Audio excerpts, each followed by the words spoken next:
PCOS atau Polycystic Ovary Syndrome adalah suatu gangguan reproduksi yang seringkali jadi penyebab sebagian perempuan jadi susah hamil. Mungkin udah sering dengar nih istilah PCOS, tapi masih bingung ya, sebenarnya apa sih PCOS itu? Terus gimana sih kaitannya PCOS dengan susah hamil? Well, kalau mau tahu jawabannya, just keep on watching ya.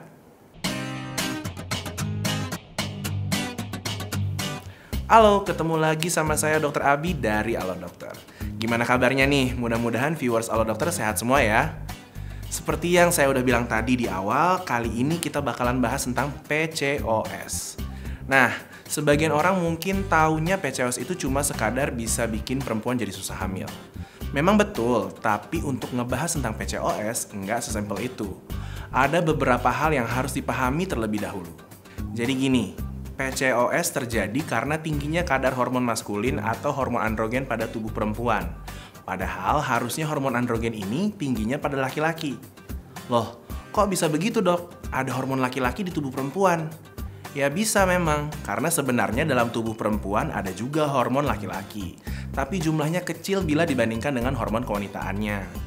Nah, ketika hormon laki-laki dalam tubuh perempuan jumlahnya jadi berlebih, terjadilah ketidakseimbangan hormon yang bisa menghambat ovarium atau indung telur dalam memproduksi sel telur. Yang ada malah muncul banyaknya sel telur kecil-kecil berupa kantong-kantong atau kista berisi cairan. Inilah yang disebut dengan polisistik atau secara harfiah artinya banyak kista. Padahal supaya bisa terjadi pembuahan, dalam ovarium harus ada satu sel telur yang berhasil berkembang dan dilepaskan secara sempurna dan teratur setiap bulannya. Sampai sekarang, penyebab utama dari PCOS belum diketahui secara pasti. Tapi diketahui ada beberapa faktor yang bisa bikin seorang wanita jadi lebih berisiko mengalami PCOS, yaitu resistensi insulin biasanya terjadi pada orang dengan diabetes tipe 2, terus faktor genetik, sama yang terakhir wanita yang kegemukan atau obesitas. PCOS ini paling sering dialami oleh perempuan berusia produktif mulai dari usia 15-40-an. Berdasarkan data studi yang ada, 1 dari 10 perempuan mengalami PCOS dan 70%-nya bahkan belum terdeteksi. Makanya, nggak heran kalau kebanyakan perempuan baru sadar atau ngeh kalau dirinya kemungkinan mengalami PCOS pas udah mengalami sulit hamil. Jadi dok, apa aja dong gejala PCOS? Biar bisa lebih waspada nih sama yang namanya PCOS. Oke, sebelum saya jelasin tentang gejala PCOS, saya mau minta tolong nih buat kamu-kamu yang lagi nonton video ini untuk subscribe ke channel YouTube Alo Dokter. Nyalain juga lambang lonceng notifikasinya supaya kamu bisa tahu kalau ada video informasi kesehatan terbaru dari YouTube-nya Alo Dokter. Alright, thank you banget buat yang udah subscribe. Sekarang kita lanjut ya. Tadi kan udah dijelasin ya kalau polycystic ovary artinya banyak kista-kista kecil dalam ovarium. Nah, sindrom artinya kumpulan gejala. Kalau kami mengalami minimal 2 saja gejala dari 3 gejala khas yang bakal saya jelasin berikut ini, kamu udah perlu waspada nih terhadap PCOS. Gejala PCOS yang pertama adalah gangguan menstruasi. Jadi mensnya bisa nggak teratur. Misalnya nih, perempuan kan umumnya tiap bulan mens ya. Tapi kalau perempuan dengan PCOS, mensnya bisa lebih jarang. Misalnya jadi cuma mens setiap 3 bulan sekali atau bahkan lebih. Udah gitu, sekalinya mens bisa aja tuh darah yang keluar banyak banget. Terus yang kedua, gejala akibat hormon androgen yang berlebih. Biasanya nih, tampilan fisik terutama pada bagian wajah akan mengalami hal-hal yang biasa terjadi pada pria. Misalnya tumbuh rambut di area wajah, kayak kumisan atau jambangan gitu misalnya. Terus bulu-bulu di area tubuh lain jadi lebih lebat. Atau malah sebaliknya, penderita PCOS justru mengalami kebotakan. Jadi rambut di kepala menipis dengan pola yang mirip dengan kebotakan pada pria atau male pattern baldness. Terus kamu juga bisa ngalamin yang namanya jerawatan parah dan susah buat diatasin.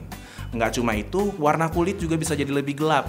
Biasanya yang jadi lebih gelap tuh area lipatan leher, bagian bawah payudara, dan selangkangan. Nah yang terakhir nih sebenarnya yang udah saya sebutin dari awal tadi, yaitu munculnya kista-kista kecil dalam indung telur. Tapi karena nggak bisa dicek sendiri, biasanya kamu perlu datang ke dokter kandungan untuk menjalani pemeriksaan USG. Nanti baru deh bisa kelihatan kondisi ovarium kamu. Biasanya ntar kelihatan tuh kayak ada sel telur tapi kok kecil-kecil dan banyak ya.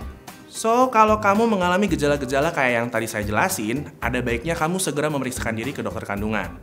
Ini supaya gejala-gejalanya bisa diatasi, dan kalau kamu mau punya anak, pengen jalanin promil, kamu bisa diberikan penanganan untuk meningkatkan kesuburan kamu.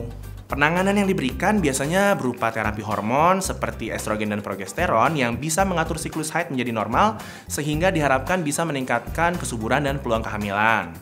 Terus kamu juga mungkin akan diberikan pengobatan untuk memperbaiki kadar insulin dalam tubuh dengan obat metformin yang biasa diberikan untuk menangani diabetes. Pada beberapa kondisi yang cukup berat, dokter juga mungkin akan menyarankan tindakan pembedahan pada ovarium. Nah, untuk mendukung pengobatan yang diberikan, dokter biasanya bakal nyaranin kamu untuk mengatur pola makan yang rendah kalori, yaitu dengan diet karbohidrat. Tujuannya agar kadar gula dan insulin dalam darah bisa lebih seimbang. Terus, kombinasikan dengan olahraga atau latihan fisik secara rutin. Pilihan olahraganya sih boleh apa aja yang kamu suka, bisa jogging, senam, atau yoga. Yang penting rutin, seenggaknya 30 menit per hari atau total 150 menit per minggu.